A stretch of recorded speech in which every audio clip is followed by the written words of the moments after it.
नमस्कार, मी श्वेता. तुम्ही पाहताय न्यूज 18 लोकमत. बुलेटिनमध्ये तुमचं स्वागत. 25 मिनिटं 50 बातम्या बघूयात. गडचिरोली जिल्ह्यात रात्रीपासून पावसाची संततधार सुरू आहे. भामरागड तालुक्याचा तिसऱ्या दिवशीही संपर्क तुटलेलाच आहे. जवळपास 100 गावं संपर्कहीन आहेत. पर्लकोटा नदीवरील मोठा पूल पाण्याखाली असून भामरागडची संपूर्ण बाजारपेठ सध्या पाण्यात बुडलेली आहे.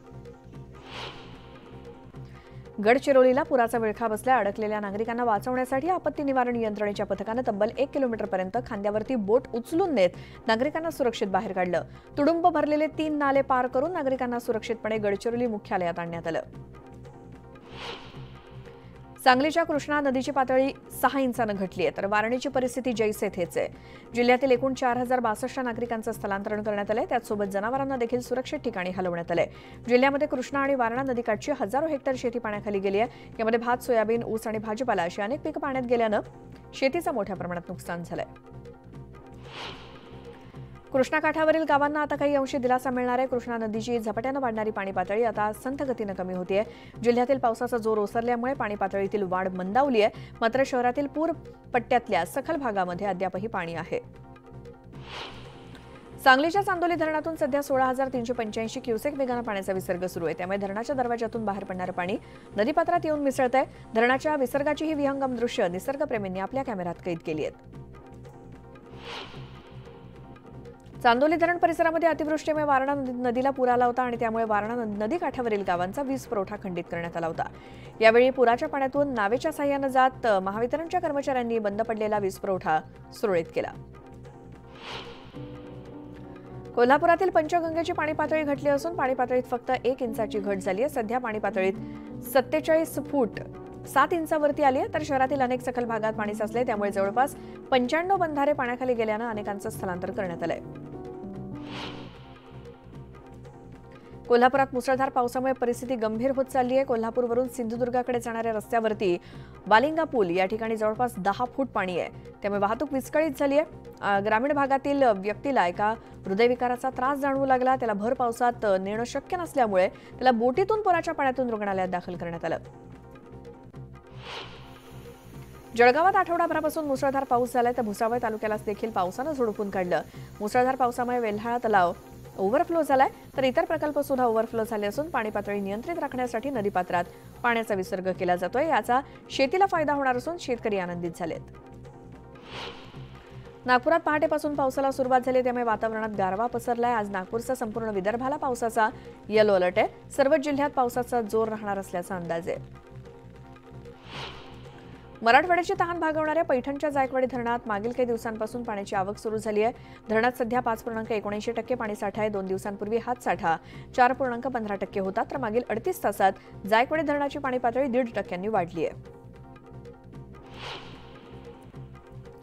भीमा नदी पाणलोट क्षेत्रात सुरू असलेल्या जोरदार पावसानं खडकवासला धरणातून भीमा नदीत मोठ्या प्रमाणात पाण्याचा विसर्ग सुरू आहे. त्यामुळे भीमा नदीलगतच्या गावांना सतर्कतेचा इशारा देण्यात आलाय. पिंपरी चिंचवडसह मावळ तालुक्याची तहान भागवणारा पवना धरण 100% भरण्याच्या मार्गावरती आहे. मागील 24 तासात 30 मिलीमीटर इतका पाऊस झाला. त्यामुळे 1400 क्युसेकनं पाण्याचा विसर्ग सुरू करण्यात आलाय. राज्यामध्ये सर्वत्र मुसळधार पाऊस पडत असतानाही धाराशिव जिल्ह्यात मात्र पावसानं पाठ फिरवली आहे. राज्यात धरणं ओसंडून वाहत असताना जिल्ह्यातील धरणं मात्र कोरडी ठाक पडली आहेत. पावसाचे 50 दिवस उलटूनही 167 मिलीमीटर इतकाच पाऊस पडल्यानं धाराशिवकरांची चिंता वाढली आहे. उल्हासनगर जवळच्या म्हारळ या गावात भूस्खलन होऊन घर कोसळल्याची घटना घडली. सुदैवानं घरात कोणी नसल्यामुळे मोठा अनर्थ टळला. मात्र या घटनेनंतर कोणतीही यंत्रणा गावात न आल्यामुळे नागरिकांनी नाराजी व्यक्त केली, तर अधिकाऱ्यांनी पाहणी करून नुकसान भरपाई द्यावी अशी मागणी केली जाते. दिल्लीमध्ये मुसळधार पाऊस होत असल्यामुळे पूरपरिस्थिती निर्माण झाली आणि दिल्लीत जुना राजेंद्रनगर भागात ठिकठिकाणी पाणी साचलंय. इथे शेकडो UPSCची शिकवणी देणारे वर्ग आहेत. यापैकी एका IS कोचिंग सेंटरच्या तळघरामध्ये पाणी शिरल्यामुळे काही UPSCचे विद्यार्थी अडकले होते आणि त्यापैकी 3 विद्यार्थ्यांचा मृत्यू झाला.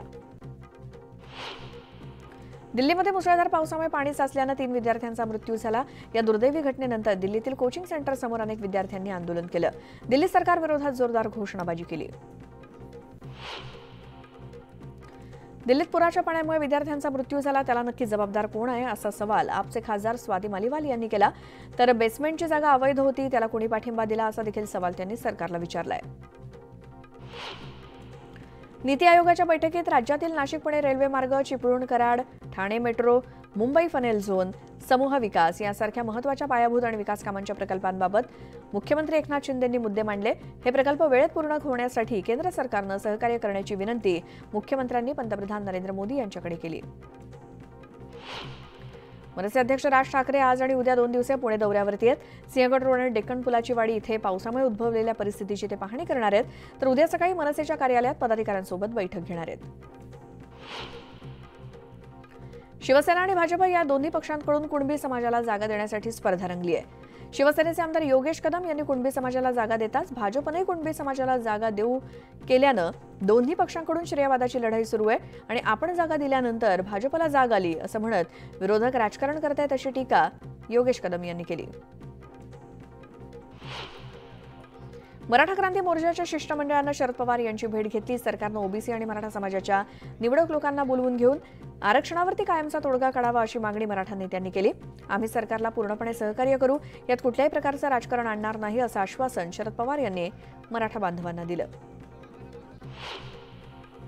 प्रकाश आंबेडकरांच्या नेतृत्वात सुरू असलेली ओबीसी आरक्षण बचाव यात्रा आज परांडा आणि त्यानंतर भूम वाशिम इथे येणार आहे. यावेळी प्रकाश आंबेडकरांची जाहीर सभा देखील होणार आहे. या सभेतून प्रकाश आंबेडकर कोणावरती निशाणा साधतात याकडे सर्वांचं लक्ष आहे.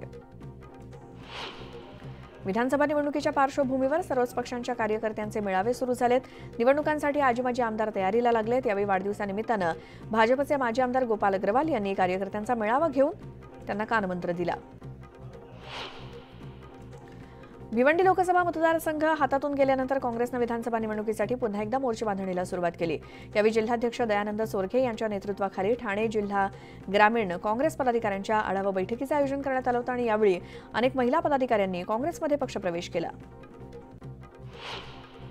धाराशिव शहरातील तरुणांना नोकरी मिळावी यासाठी परांडा इथे रोजगार मेळाव्याचं आयोजन करण्यात आलं होतं. या रोजगार मेळाव्यात एकूण 490 पात्र उमेदवारांना नियुक्तीपत्र देण्यात आली. यावेळी महायुती सरकार राज्यातील तरुणांना नोकऱ्या देण्यात आघाडीवरती असा दावा तानाजी सावंत यांनी केला. पुणे शहरात डेंग्यूच्या रुग्णसंख्येतील वाढ सुरूच आहे. या महिन्यात डेंग्यूचे एकूण 389 संशयित रुग्ण आढळले आहेत. पावसाळा सुरू झाल्यामुळे डेंग्यूच्या रुग्णांचं प्रमाण वाढू लागलंय. त्याचसोबत चिकुनगुनियाचे देखील 8 रुग्ण आढळलेत.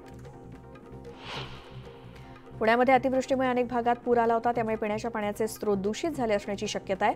दूषित पिण्याच्या पाण्यातून आजारांचा प्रसार होण्याचा धोका आहे आणि या पार्श्वभूमीवर महापालिकेच्या आरोग्य विभागानं नागरिकांना काळजी घेण्याचा सल्ला दिलाय. पुनर्विकास प्रकल्पात कमाल 35 चौरस मीटर किंवा सध्या अस्तित्वात असलेल्या क्षेत्रफळावरती विकास नियंत्रण नियमावलीनुसार 35% मोफत फंजिबल चटई क्षेत्रफळ लागू आहे. मात्र तरी ते संपूर्णपणे पुनर्वसन सदनिकेला उपलब्ध करून देणं विकासकावरती बंधनकारक नाही असं स्पष्टीकरण म्हाडानं दिलं. सार्वजनिक आरोग्य विभागानं राज्यातील 38 रुग्णालयांमध्ये 888 पदं कंत्राटी पद्धतीनं भरण्याचा निर्णय घेतला. त्यानुसार राज्यातील जिल्हा, उपजिल्हा, ग्रामीण आणि विभागीय रुग्णालयांमध्ये भरती प्रक्रिया होणार आहे. पावसाळ्यात डेंग्यू आणि हिवतापासोबतच स्वाईन फ्लूचे रुग्ण वाढू लागलेत. मुंबईत खासगी रुग्णालयात दररोज साधारणपणे 20 ते 25 रुग्ण आढळत आहेत असं डॉक्टरांनी सांगितलं. त्यामुळे मुंबईकरांभोवती स्वाईन फ्लूचा विळखा आणखी घट्ट होत चाललाय. चंद्रपुरात मुसळधार पावसातच पोलीस भरतीची लेखी परीक्षा घेतली जाते. चंद्रपुरातील सरदार पटेल महाविद्यालयात सुमारे 1321 विद्यार्थी 137 पदांसाठी लेखी परीक्षा देत आहेत. यावेळी पोलीस विभागाकडून उमेदवारांसाठी चोख व्यवस्था करण्यात आली आहे. सोलापुरातील मोहोळ तालुक्यातील अनगर इथे अप्पर तहसील कार्यालय होणार आहे. त्याला विरोध करण्यासाठी सर्वपक्षीय नेते एकवटलेत. येणाऱ्या विधानसभा निवडणुकीवरती बहिष्कार टाकण्याचा निर्णय त्यांनी घेतलाय. तर निर्णय मागे न घेतल्यानं रास्ता रोको करत बाजारपेठ बंद ठेवण्याचा इशारा नागरिकांनी दिलाय. मावळमधील देहरोडच्या किवळे येथील रस्त्याची दुरवस्था झाली आहे. टॅक्स भरून सुद्धा रस्ता दुरुस्त न झाल्यानं नागरिक आक्रमक झालेत. जवळपास 23 कुटुंबांनी रस्ता नसल्यामुळे बेमुदत उपोषण सुरू केलंय. बुलढाणा जिल्ह्यामध्ये वार्षिक योजनेतून 440 कोटींचा निधी प्राप्त होणार आहे. या निधीतून जिल्ह्याच्या विकासासाठी दर्जेदार कामं होणार आहेत. पालकमंत्र्यांच्या उपस्थितीत जिल्हा नियोजन समितीची बैठक पार पडली. यावेळी प्राधान्यानं शाळा आणि अंगणवाडीच्या दुरुस्तीला प्राधान्य दिलं जाणार आहे अशी माहिती पालकमंत्री दिलीप वळसे पाटील यांनी दिली. पुण्यामध्ये कोयता गँगनं पुन्हा दहशत माजवली आहे. लोहगाव परिसरात गुंडांकडून दुकानाची तोडफोड करण्यात आली. हातात कोयते घेत या गुंडांकडून परिसरात दहशत माजवण्यात आली. या प्रकरणी विमानतळ पोलीस स्टेशनमध्ये गुन्हा दाखल झालाय. आरोपींचा शोध सुरू आहे. मुंबईतल्या वरळी इथे स्पामध्ये झालेल्या हत्या प्रकरणात एक मोठी अपडेट समोर आली आहे. सिद्धप्पा वाघमारेवरती हल्ला झाला तेव्हा त्याची प्रेयसी देखील त्याच्यासोबत होती. सिद्धप्पाच्या हत्येत त्याच्या प्रेयसीचा हात असल्याचा संशय पोलिसांना असल्यामुळे तिला देखील अटक झाली आहे. तसंच स्पाचा मॅनेजर शमशाद अन्सारी याला देखील अटक करण्यात आली आहे. आजपासून माओवाद्यांचा शहीद सप्ताह सुरू झालाय, त्यामुळे जिल्ह्यासह संपूर्ण दंडकारण्यामध्ये रेड अलर्ट जारी करण्यात आलाय. या सप्ताहात पोलिसांवरती हल्ले होणं, जाळपोळ करणं अशा हिंसक घटना करण्याचा माओवाद्यांचा प्रयत्न असतो, त्यामुळे सुरक्षा वाढवण्याचे आदेश देण्यात आले. उल्हासनगरच्या गायकवाडपाडा इथे परिसरात अज्ञातांनी रिक्षाची तोडफोड केली आणि तोडफोड केल्यानंतर रिक्षा उलटी करून ठेवली. या 2 रिक्षांचं मोठ्या प्रमाणात नुकसान झालंय. या प्रकरणी अज्ञातांविरोधात शिवाजीनगर पोलीस ठाण्यात गुन्हा दाखल झालाय. नागपूर सीमा शुल्क विभागाने मोठी कारवाई केली आहे. वाघाच्या कातड्यासह वन्य प्राण्यांची तस्करी करणाऱ्याला अटक करण्यात आली आहे. वन्य प्राण्यांच्या तस्करीचा रॅकेट सक्रिय असल्याची माहिती मिळाल्यानंतर कारवाई झाली. यात 6 जणांना अटक झाली आहे. स्टंटबाजीमुळे अनेकांना आपले प्राण गमवावे लागतात, मात्र तरी देखील काही स्टंटबाजांना अद्दल घडत नाही. ठाण्यातील कोलशेत पॉइंटवरती स्टंट करतानाचा एक व्हिडिओ समोर आलाय. निसरड्या रस्त्यावरती स्टंट करत हुल्लडबाजी करताना काही जण या व्हिडिओमध्ये कैद झालेत. गोंदियाच्या नवेगाव बांध परिसरात पुन्हा हत्तीची दहशत बघायला मिळते. अर्जुनी मोरगाव तालुक्यात हत्ती असल्याची माहिती वन विभागाने दिली, त्यामुळे शेतकऱ्यांनी सतर्क राहावं असं आवाहन वन विभागाने केलंय.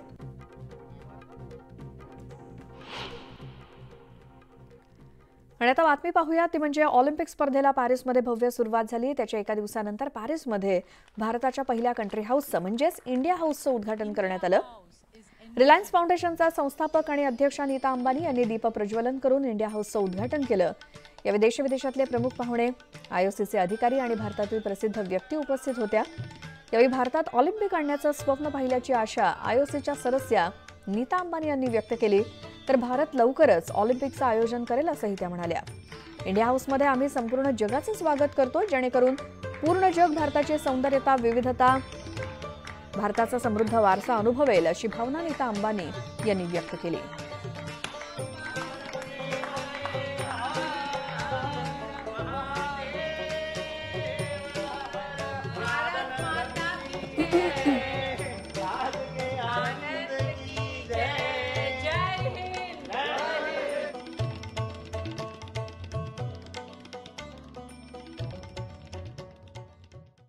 My dear friends and colleagues from IOC and IOA, guests from Paris, India, and around the world, Namaskar, bonjour.